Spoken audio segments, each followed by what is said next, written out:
ভালো কোনো কর্ম হয় না অনেকে বলে, সেই জন্য লোকে বলে কি মাস? মল মাস। মল মানে কি? পায়খানা। পায়খানা। ডাইরেক্ট কথা আছে, মল মানে কি? পায়খানা। সরকার থেকে বলে না যেখানে সেখানে মল মূত্র করবেন না, বলে না তোমার মল পরীক্ষা করাবে, বলে না। মল মানে কি? পায়খানা। তাহলে এই মাসটার নাম কি? পায়খানার মাস। আমরা বলবো না, কিন্তু যারা মল মাস বলে সেই মল মাস বলার সঙ্গে সঙ্গে এই মাসটাকে কি বলা হচ্ছে? মল মাস, মানে পায়খানার মাস। এখন এই পায়খানার মাস বললে কি ক্ষতি হয় সেটা শুনি। দ্রৌপদী, তার বাবার নাম মেধা ঋষি, সুন্দর চেহারা ছিল আগের জন্মে। তার বাবা, তার মা দ্রৌপদী হওয়ার পর পর তার মা মরে যায়। সে যখন বড় হয়, তার বাবা দ্রৌপদীকে বিয়ে দিতে পারছিল না আগের জন্মে।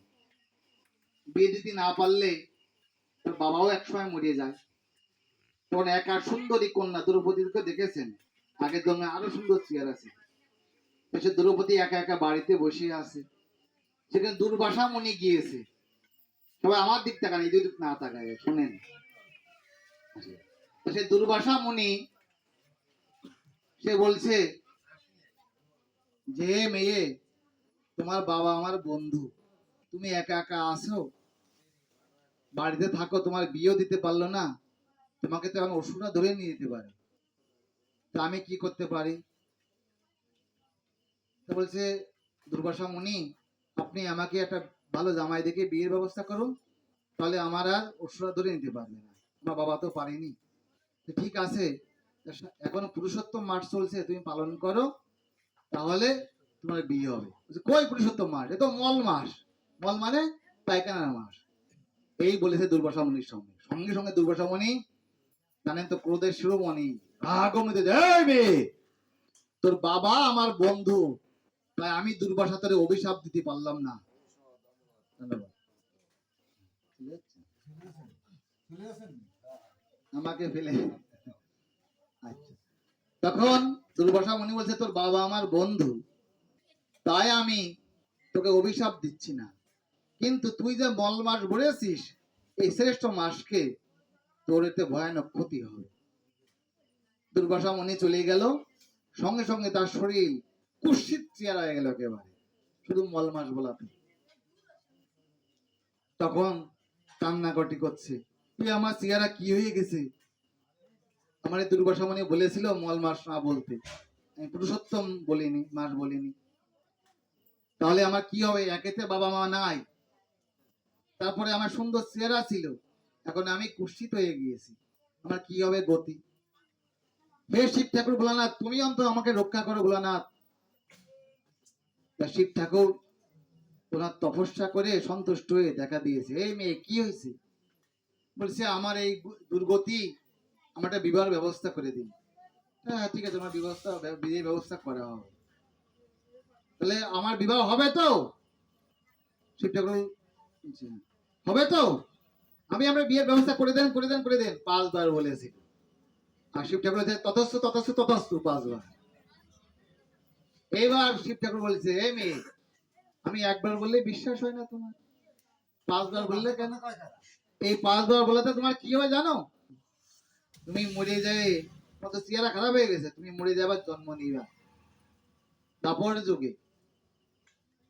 তোমার বাবার নাম তোকে দ্রুপদ রাজা, তুমি যোগ্য থেকে জন্ম হবে, তোমার সুন্দর চেহারা হবে।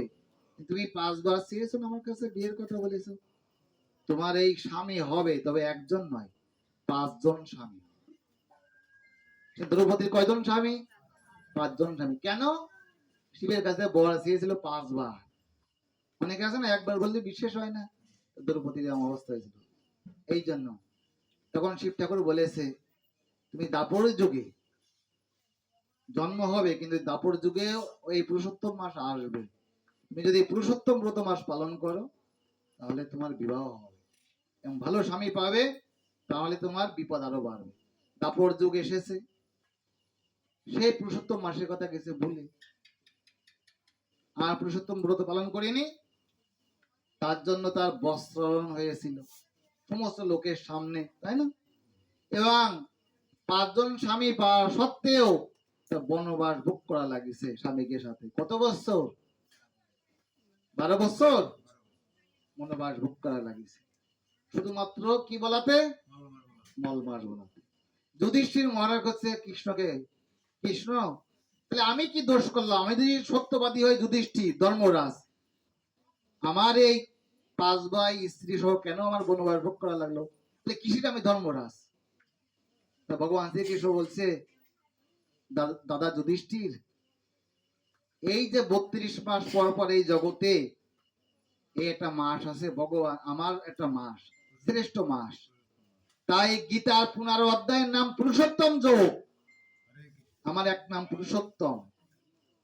ত্রেতা যুগে আমি এসেছি মর্যাদা পুরুষোত্তম শ্রীরাম। এই দাপর যুগে আমি স্বয়ং কৃষ্ণ রূপে এসেছি। তুমি তো কত আমার সেই পুরুষোত্তম মাস এসেছে, একদিনে তো তুমি করোনি। ভুল করতেছো। একবার পাশা খেলেছো, জুয়া খেলেছো, আমার কাছে কোনো পরামর্শ নিয়েছিলে? ওই দিন নিজের ভাইকে নিজের বউকে বন্ধক রেখে জুয়া খেলেছো, হারিলে। দ্রৌপদীকে বন্ধক রেখেছিলে, শকুনি মামার সাথে পাশা খেলেছিলে, জুয়া বলে ওকে। তাই আমাদের ইস্কনে তাস পাশা জুয়া খেলা নিষেধ। যেদিন জুয়া খেলে অর্জুন, ভীম, নকুল, সহদেব, যুধিষ্ঠির এরা সবসময় কৃষ্ণ অনুগাত্য ছিল। যেদিন পাশা খেলে কোনো অনুমোদন নিয়েছিল? শিষ্টাচারী করেছিল, যার কারণে হেরে যেয়ে বনবাস ভোগ করতে হয়েছে। এই বনবাস ভোগ করা লাগতো না দাদা, যদি একবারও, তুমি তো কত বছর বেঁচে গেলে, প্রতি 3 বছর পর পর 32 মাস পর পরে পুরুষোত্তম মাসে একবারও যদি পালন করতে, আমাকে একটু আরতি করতে 33 বার, এই ঘি বাতিলির তেল দিয়ে বা এইভাবে ব্রত করতে, তোমার এই বনবাস ভোগ করতে হতো না। দ্রৌপদী তোমার এই পঞ্চপাণ্ডব স্বামী হতো না, তোমার এই বনবাস ভোগ করতে হতো না। তো সেই জন্য আপনারা যারা যারা এখনো পর্যন্ত এই মাসকে মলমাস বলছেন, আপনারা প্রস্তুত থাকেন, এই জন্মে বা পরজন্মে এরকম ভোগ করতে হবে। আমার কথা নয়, শাস্ত্রের কথা। আর যারা এই মাসটাকে পুরুষোত্তম মাস বলবে, তারা এই সমস্ত পাপ থেকে মুক্ত হয়ে ভগবানের কাছে যাবে। হরি বল। আর যারা আজকে প্রদীপ দেখালেন ভগবান পুরুষোত্তমকে, আমি বলেছি চরণে 4, নাভিতে 2, মুখমণ্ডলে 3, আর সর্বাঙ্গে 7। প্রত্যেক সময় দেখায়, কিন্তু আজকে সর্বাঙ্গে কয়বার বলেছি? 33 বার। এই মাসে যদি কেউ 33 বার ভগবানকে আরতি করে, 33টে প্রদীপ দেয়, 33টে ফুল দেয়, 33 বার প্রদক্ষিণ করে, তার এই পুরুষোত্তম মাসের বিশেষ বিশেষ কৃপা লাভ হয়। বলুন হরি বল। যে কয়দিন আছে, আর সোমবারে মাস চলে যাবে, এই কয়দিন করবেন। কালকে একাদশী ব্রত, কালকে গঙ্গা স্নান করবেন। আমি এখন খুলনায় যাব, যদি না পারি ভোরবেলায় যাব। কালকে সকালে আমাদের 10টার পরে আমরা এরকম নদীতে গঙ্গা স্নানে যাব, 100-200 লোক। সেখানে আমি পুরোহিত্য করব, মন্ত্র বলবো, আর সবাই গঙ্গা স্নান, গঙ্গাকে আহ্বান করব, গঙ্গা পুজো করব, সেখানে স্নান করব আমরা কালকে বটিঘাটা নদীতে।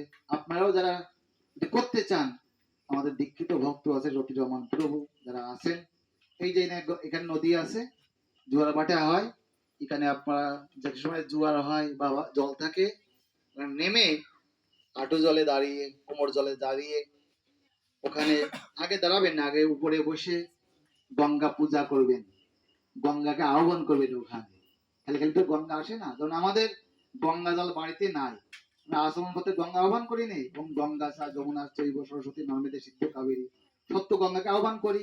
আপনার কালকে ওখানে সত্য গঙ্গাকে আহ্বান করবেন, এবং আহ্বান করার পরে তাকে আরতি করবেন, ঠিক ভগবানকে যেভাবে করা হয়। আরতি করার পরে কিছু ফুল ফল গঙ্গাতে দিবেন। আগে জলে নামার আগে সবাই ওখানে প্রণাম করবেন, উপরে আগে মাথাতে প্রণাম করবেন, মাথায় আগে জল দেবেন, তারপরে পা দেবেন, খস করে আগে পা দেবেন। আর ওই স্নানের সময় কেউ ঝাপাঝাপি করবেন না, কাদা ছোড়াছুড়ি করবেন না, সাবান মাখবেন না, শরীর বসবেন না। শুধু 3 বার ডুব দিয়ে যে দিক থেকে জোয়ার বা ভাটা আসতেছে, জলটা আসে, ওই দিক ফিরে মনে মনে ভগবানকে প্রণাম, গুরুদেবকে প্রণাম করবেন, সূর্যদেবকেও প্রণাম করবেন। গঙ্গা জলে গঙ্গা পুজো, গঙ্গা জল ভগবানের চরণে দেবেন। এবার ধরে ধরে কিছু মন্ত্র না জানলেও আমি কিছু সিস্টেম পুরো বলে দিয়ে যাবো বর্তমান বহুকে। আর কিছু না পারলে হরে কৃষ্ণ মহামন্ত্র দিয়ে জ্বালাই দেবেন, সর্বশ্রেষ্ঠ মন্ত্র, মহামন্ত্র। কিছু জানি না, অন্তত মহামন্ত্র জানি, হয়তো সব চালানো যায়। কিন্তু বউকে বলবো, যদি আপনারা কেউ যেতে চান কালকে সকাল 10টা-11টার দিক, 12টার আগ মুহূর্তে গেলে হবে। একসঙ্গে কেউ যাবেন, গঙ্গা আহ্বান করবে, সবাই কিছু ফল ফুল নিয়ে যাবেন গঙ্গা দেওয়ার জন্য। যিনি পুরোহিত করবেন তাদের কিছু দক্ষিণাও দিয়ে দেবেন, ভালো হবে। হ্যাঁ, দান করার মাস। আর ওখানে আরতি করবেন, ঠিক ভগবানকে যেভাবে আরতি করতে হয়, যারা করবেন আরতি করবেন। কালকে এখানে আপনারা যে কোনো একটা জায়গায় নির্দিষ্ট জায়গা দেখে যারা যারা এই কৃপা লাভ করতে চান, কালকে একাদশীর দিন না গঙ্গা স্নান করলে বিশেষ কৃপা লাভ হয়। 12টার দিকে 12টার আগে করলে ভালো হয়, পরে করলে কোনো অসুবিধা নাই। একসাথে যাবেন, কালকে গঙ্গা স্নান আর মাত্র 2-4 দিন আছে তো। তা সেই জন্য এই মাসটাকে কেউ আর মল মাস বলবে না, পুরুষোত্তম মাস। বুঝতে পারছেন ভাই? কি বলবেন? তাহলে প্রশ্ন, কেন মানুষের বিয়ে হয় না, দেব দেবতার পুজো হয় না? এটা প্রশ্ন না?